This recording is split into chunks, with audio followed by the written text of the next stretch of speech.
સુરતમાં વર્ષો બાદ સુરત મહાનગરપાલિકાને બ્રહ્મજ્ઞાન થયું. ભયજનક સપાટીને લઈને વિવાદ ઊભો થયો. ખાડી ભયજનક સપાટી પર પહોંચે તે પહેલા જ નીચાણવાળા વિસ્તારોમાં પાણી ભરાય છે.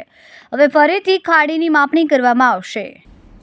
ખૂબ સારી વાત છે કે આ વર્ષે ખાડીપુર આવ્યા પછી લાખો લોકો હેરાન પરેશાન થયા છે, મુશ્કેલીનો સામનો કરવો પડ્યો છે.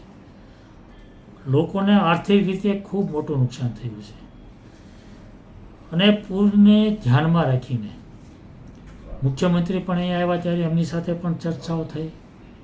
પ્રભારી મંત્રી કનુભાઈ દેસાઈ આવ્યા ત્યારે એની સાથે પણ ચર્ચાઓ થઈ, મિટિંગો થઈ અને મિટિંગના ચર્ચાઓને અંતે સમિતિ બનાવવાનું નક્કી થયું.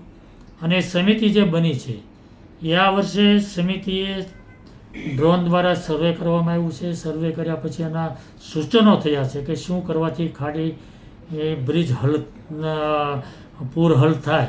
તો હું ચોક્કસપણે માનું છું કે સમિતિએ જે કામગીરી શરૂ કરી છે અને એટલા માટે એ કામગીરીથી જો સૂચનો પ્રમાણે કામગીરી થાય તો હું ચોક્કસપણે માનું છું કે સુરત શહેરને ખાડીપુરમાંથી ઘણી બધી રાહત થાય એવું છે.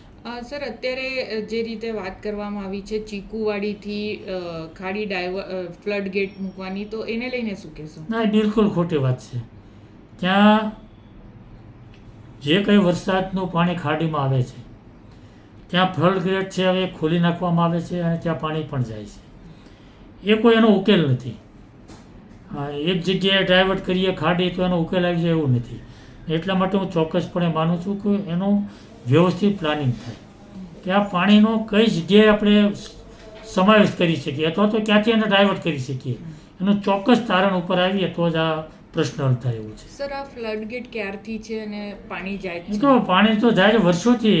એ ચીકુવાડી, નાના વરાછા, ખાડી તો તાપીની અંદર વર્ષોથી જાય છે. ખાડી જે હું સુરતમાં હોઉં ત્યારથી તો હું જોઉં છું કે ખાડી તો